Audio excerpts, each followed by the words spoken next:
Good morning everyone. અત્યારે 5 વાગ્યા છે અને હું દરરોજની જેમ બેસી ગઈ છું વાંચવા માટે.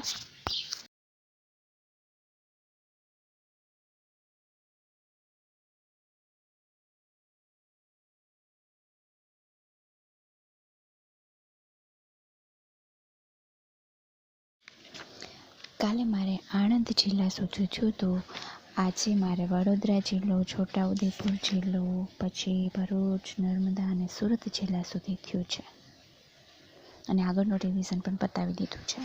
મેથ્સમાં આજનો મારો ટોપિક નફો અને નુકસાનવાળો છે, જે મેં પૂરો કરી નાખ્યો છે. ગુજરાતીમાં પહેલાં મેં અગાઉનું રિવિઝન કરી લીધું અને પછી આજથી મેં સ્ટાર્ટ કર્યું છે વિરુદ્ધાર્થી શબ્દો. વિરુદ્ધાર્થી શબ્દોમાં મારે આટલા થયા છે. આજે અગાઉનું રિવિઝન પતાવી દીધું છે. આજે વોઇસ ઓવર થોડોક ફટાફટી કરું છું, કારણ કે થોડુંક પર્સનલ કામ છે, એટલે તમે સમજી જાજો.